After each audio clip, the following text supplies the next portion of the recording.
Hi guys, the Metal Maniac back again, and in this video, I'm going to be doing an unboxing of the new Judas Priest box set.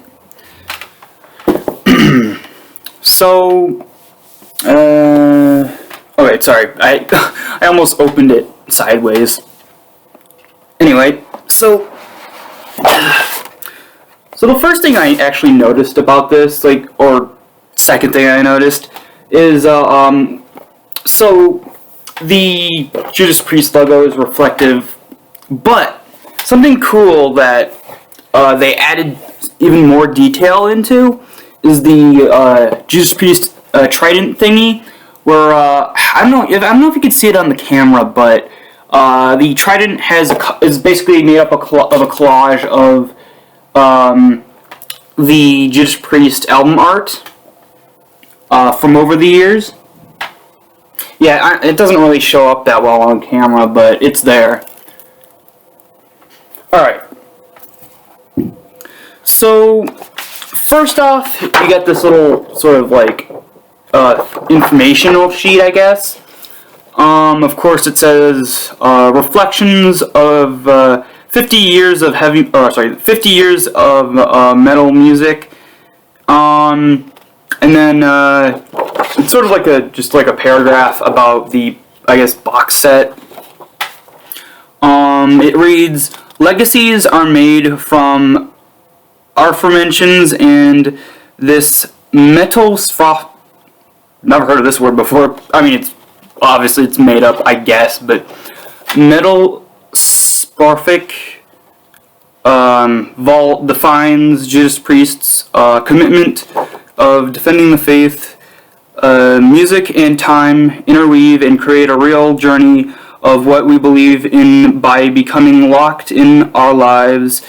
Unhindered adventures combined over 50 trips around the sun truly encompasses the passion and solidarity we share with you throughout our metal community of fans. Enjoy the ride again and again."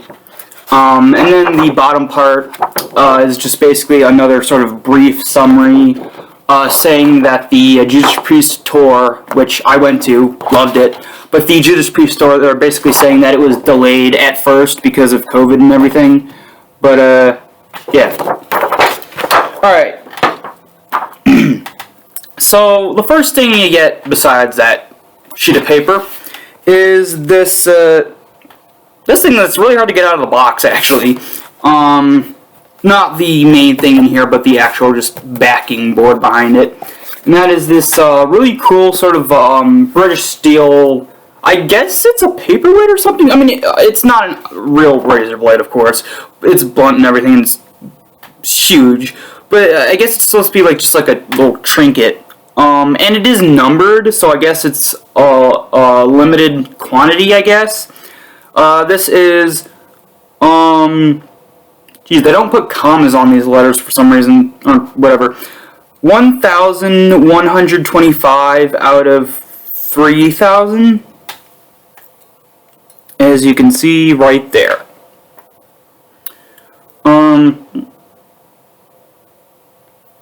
So it's a little scuffed up, I guess, from being in the box, being shipped in transit or something, but I mean, it's not that bad. There's sort of little scuff marks on the edge here, but yeah, it looks really, really cool. But yeah, that is the first thing that, it's basically on the top of everything else. Alright.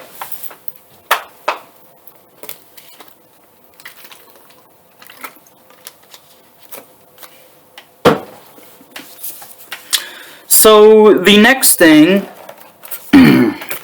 is this sort of packet, and it contains autographs of the band members.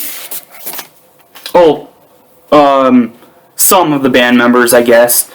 Of course, you got, or I guess technically most of the current lineup and one previous member. Richie Faulkner is the first one you get.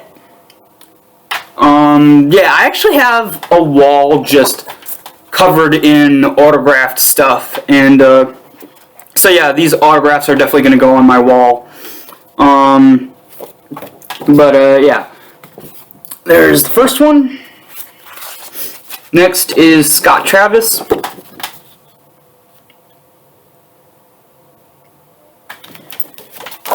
Next is here we go. Wait. Well, I mean, he's technically still a member, but he doesn't tour anymore. That's the autograph of Glenn Tipton. I guess these pictures were taken back when Glenn Tipton was still touring regularly with them. Because obviously, again, because of his Parkinson's disease, he can't tour. But so these were obviously like photos were taken like probably a couple tours ago. Probably pre-Firepower. But yeah.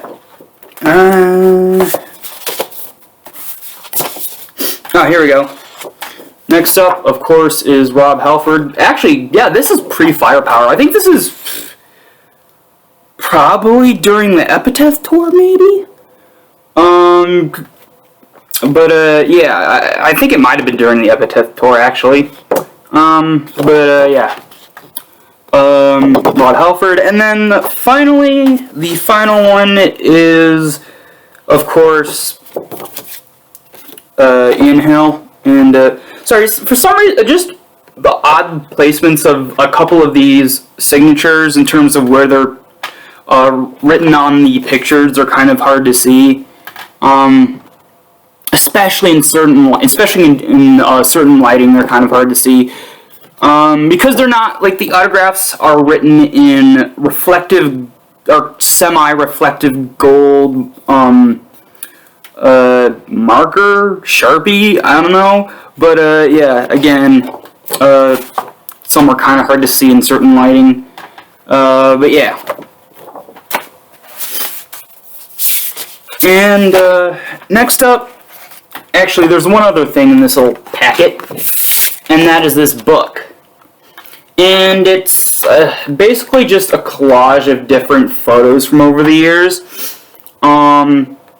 This one was... Oh, yeah, this is the British Steel Tour.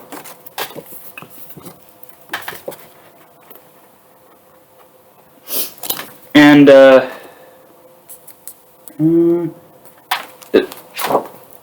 oh, is this all the British Steel Tour? Yeah, I think it is. Sorry, I don't think it's... I didn't realize that at first, but this is pretty much all taken from the British Steel Tour. There's some pictures of Rob Halford when he actually had hair before he shaved it all off. Of course, Glenn Tipton.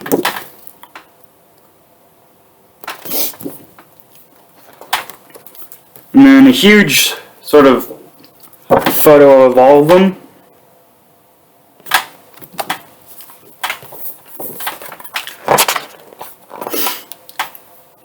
KK Downing.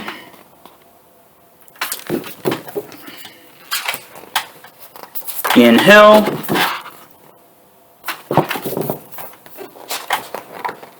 And Dave Holland.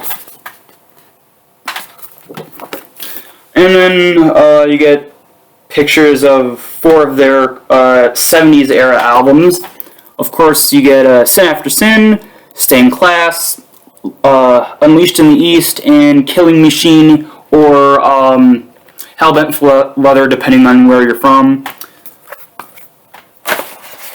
Alright, so there's that. Now, this box set comes with 2 different posters.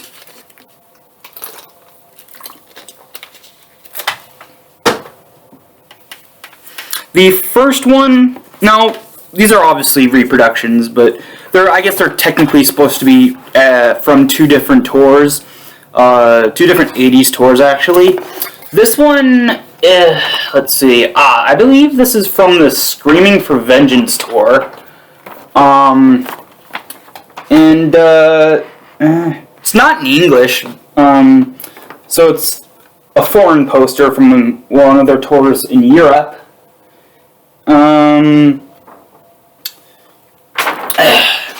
Sorry, this is really hard to get into focus, or not focus, but get into the camera because this is a very, very large poster. Ugh. Is that in frame? Yep, it is. And, yeah. Ugh. This is such a large poster, I probably won't even put it on my wall because it's way too big. It just takes up way too much space. And, if I'm correct, it will be hard to fold back up because it's so large.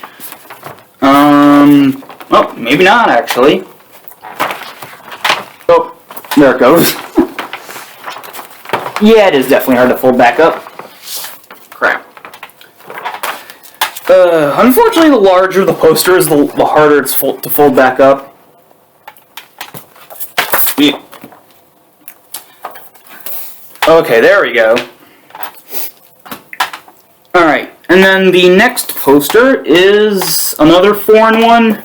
This is, when they were touring in Germany, and, this looks, yeah, it's, I believe, oh, yep, there it is. Sorry, I was looking at it the wrong way. It is the, Unleashed in the East tour, or at least part of it, at least when they were in Germany. Sorry, I can't show the entire thing again. It's way too big for all of it to be in frame. Alright. And this is going to be another pain in the ass to fold back up.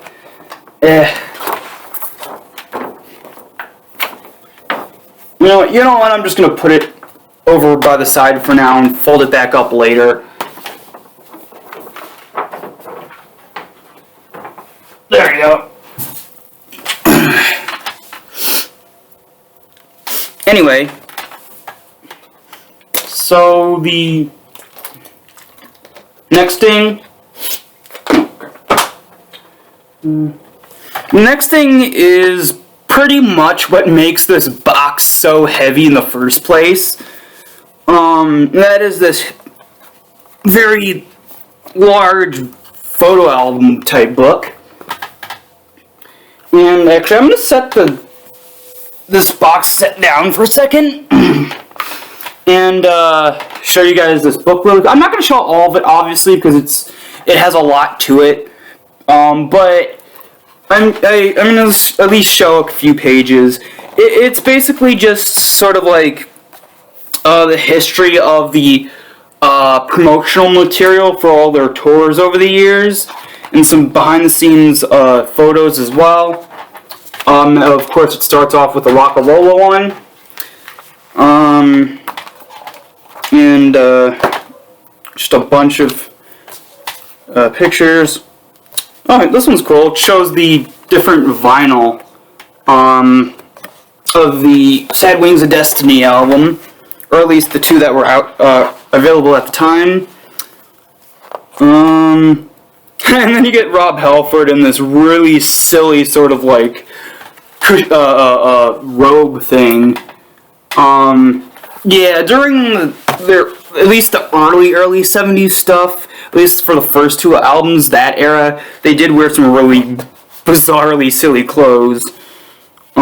I think one of the guitarists, I can't remember, it was either K.K. Downing or Glenn Tipton, who had this really bizarre hat.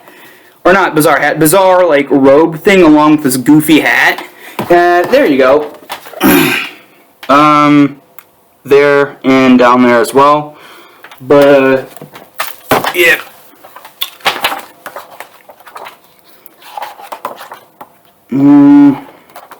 But yeah, again, it's just a bunch of behind-the-scenes photos from their tour, all their tours, and again some promotional material as well. Oh, here's an interesting one. But, yeah, again, I'm not going to show the entire thing because this book is pretty long, and if I did, it would take forever to get through. Anyway, now we move on to the actual music in this box set. Now, I'm going to try to go through this in chronological order just so I don't accidentally miss anything. Well, chronological order, first with their studio albums, then their live albums, and then last their the bonus material that comes along with all these. Alright, so of course, the first thing you get is the CD remaster of Rock-A-Rolla. Now, all of these CDs are re-releases, but they're also all remasters as well. And some of these are actually like remastered for the first or second time. Well, but most of them are remastered for the 100th time, pretty much. First off, you get again Rock-A-Rolla, which honestly I prefer the other artwork. I know this is the original artwork, but the artwork with that weird sort of mechanical creature on it, I think looks a lot better than this thing. And yeah, I actually don't mind this artwork, but I do think the other one is a little bit better. And then there's the back. Alright, next up is Sad Wings of Destiny, where, sorry, now, this one actually has grown on me. Oh, it's the same thing with the first King Diamond album, Fatal Portrait. That one was a real grower. Like, that took so long. Eventually, I actually started liking it a little bit, then over time, more and more. Same thing with this. Like, I don't remember what I said about this during my actual review of this album, but I didn't think I said anything too highly of it, but yeah, this one was a grower. It's actually really the only 70s album by them that I actually like, almost from start to finish. Of course, they have Sin After Sin in the song Starbreaker on there, which I love. But yeah, in terms of pretty much from start to finish, this is really the only 70s album that I like. And even though I like it now, again, I said it was a grower. It grew on me, but yeah, it took a while to actually sort of get into. And then, of course, like I said, the next one is Sin After Sin. Oh, something interesting about the back of this one, though, going back to this for a second. For some reason, you have the first half of the album and the track listing is on the very bottom, but the second half for the track listing that's supposed to be the second half is actually on top, which is kind of weird. Anyway, but yeah, back to the other album, Sin After Sin. I'd say out of all their 70s albums, this is probably my favorite artwork. It's just so cool and kind of trippy. Like, apparently the actual mausoleum on the artwork was a real one, which they used as the base model for the actual one on here, and added a few things to it, and then added the actual painting or drawing or whatever, the actual artwork around it. Also, actually, the original Judas, or not the original, but one of the earlier Judas Priest logos, this one's actually kind of cool looking. Like, this one, but the logo here that they used on the second and this one, actually pretty cool looking. Anyway, and then there's the back.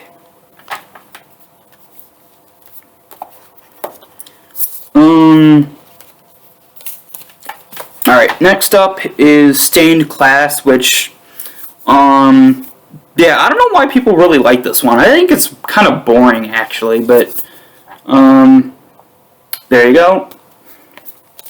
Oh, almost forgot to show the back. Yeah, there's not much on the back of this one.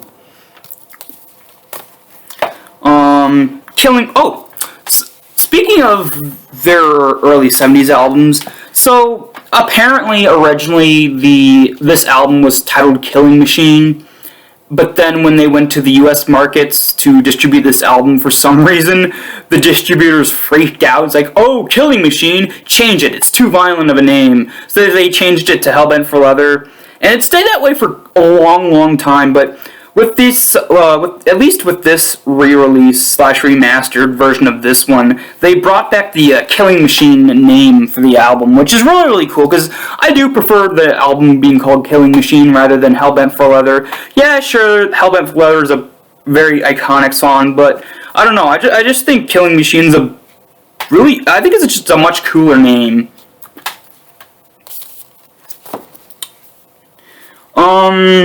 Now, next up is British Steel. Now, I already actually have two different versions of this album besides this copy.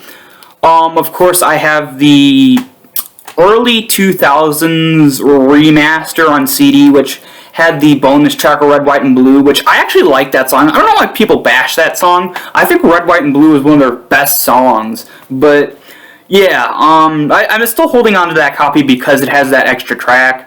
And then I also have the vinyl version, which has Breaking the Law as the opening track. So this is technically the third version of this album I own now. Yeah. Yep. Alright. Next up is Point of Entry. Honestly, I don't know about you guys, but for some reason, this little rock outcropping kind of reminds me of Pride Rock from Lion King. Really cool sort of sunset on there as well. Alright, next up is Screaming for Vengeance.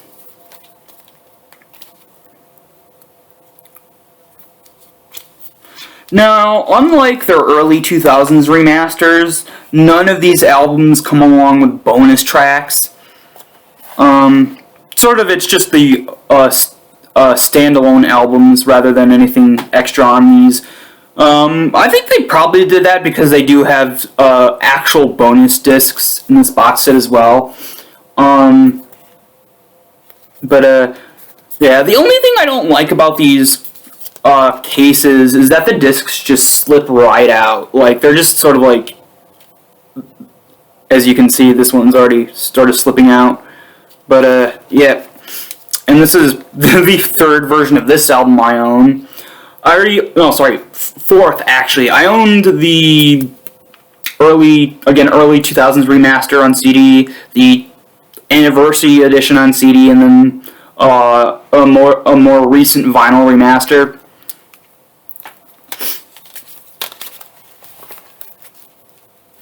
And then, of course, you got a very underrated album, Turbo. I actually really love this album. Now, I've been trying to track down a vinyl version of this one, but for whatever reason, the only ones that are not used are the anniversary edition on vinyl, which really they messed up the artwork. Not the artwork itself, but the colors. Like they took away this classic sort of color combo of this artwork and replaced it with black and purple for some reason. I don't know, kind of ruins the album art, but whatever. Alright, now before I get to the other ones, I just gotta put these ones back. Now, sorry, I almost picked up the wrong one. I almost picked up the same ones again. Anyway, next up is Ram It Down, which apparently was at first supposed to be paired with Turbo, but didn't happen for some reason.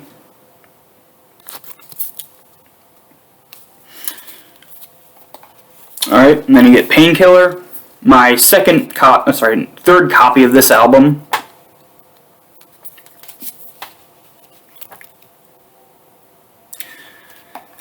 Here we go. Here's what I was probably most excited for, the Ripper Owens era. So, this is the first time this has been remastered and re-released. There's Jugulator, my favorite Judas Priest album. I actually now own, four copies of this album. Of course, I own two original CD pressings from '97, one bootleg vinyl, which I still need to get the official version. Apparently there was an official version, but it goes for a lot of money, so probably gonna have to save a lot of money to get that one. But yeah, I have two original CD presses on for this album, bootleg vinyl, and then finally this CD remaster. Next up is Demolition, which I own the original CD pressing of this album as well. Next up is Angel of Retribution, which I'm glad I have another copy of this one. The original copy I had, for some reason, the disc had a malfunction and just wouldn't work properly. So, yeah, I was kind of stuck not able to listen to that album until now.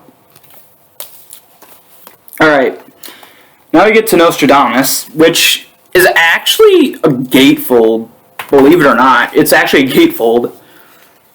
Mainly because it's a 2 CD thing, because the album is super long. Then you get the 4 Horsemen. Really awesome inner album art.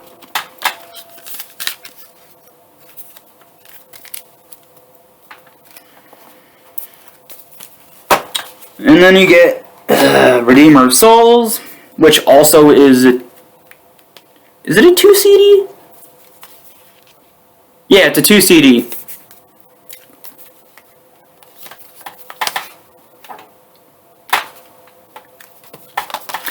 Alright, and then of course, Firepower, this is my second copy of this album now.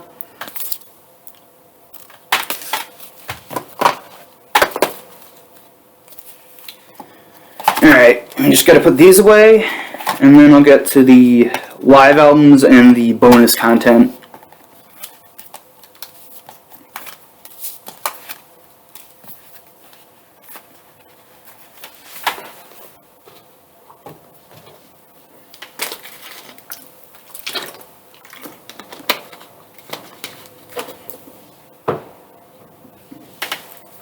Alright.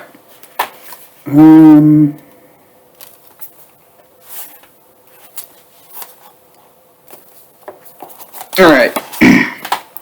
So, first up, of course, is Unleashed in the East, which I don't like this live album. They sort of just butcher every single song on here. Like, I've listened to this, I gave it a chance multiple times, and I still don't like it. They actually, Tyrant, they just, like, I guess they ruined pretty much every single song on here by speeding them up and just making them really weird. I'd say the worst song that got it is Tyrant on here. Like, that live version is horrible. But, yeah, there's the Unleashed in the East.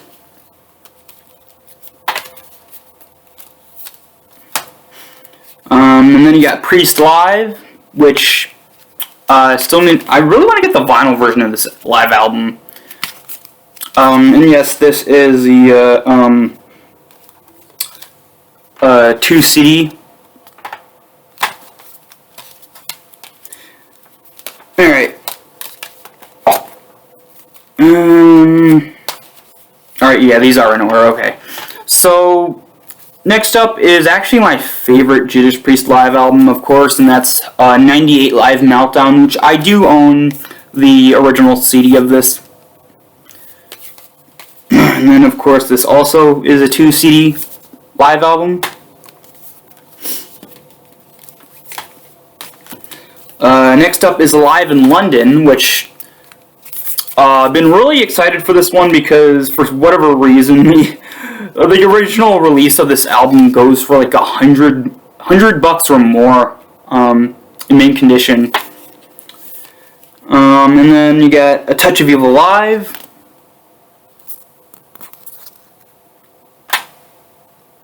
And then Battle Cry, which is their most recent live album,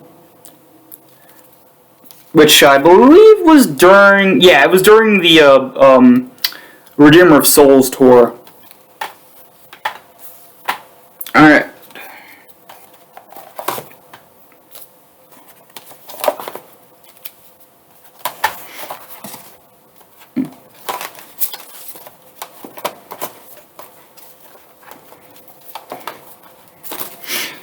Alright, so lastly are, of course, the bonus live albums, I guess.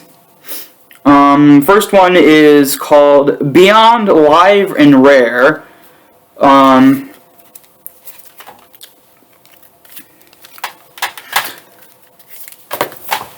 I guess these are a lot of their early recordings. Like, I think I think, yeah, 1979 to 1984? Yeah, live recordings are that range from 1979 to 1984. Yeah. And then you get this one, Live at the Mud Club, 1979.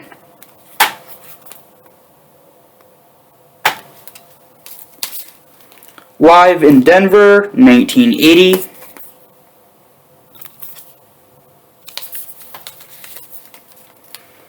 Live in London, no, not the Ripper Owens one. This is Live in London, 1981.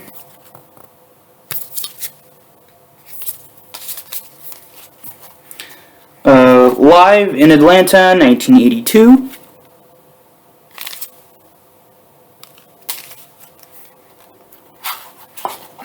Live in Hudson, 1986.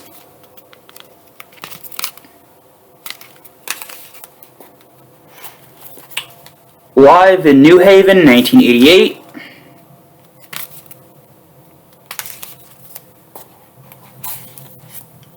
Live in Los Angeles, 1990. And finally, live in Invern in 1991.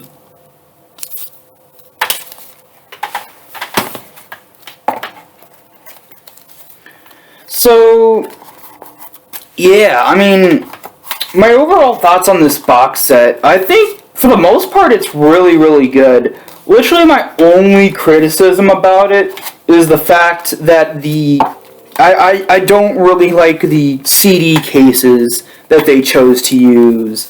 Like I said, these cases have no way of stopping the discs from just, like, sliding out. So, you have to be really careful when holding or messing around with one of these because, again, the discs do just easily slide out. But yeah, that's really my only criticism with these. Yeah.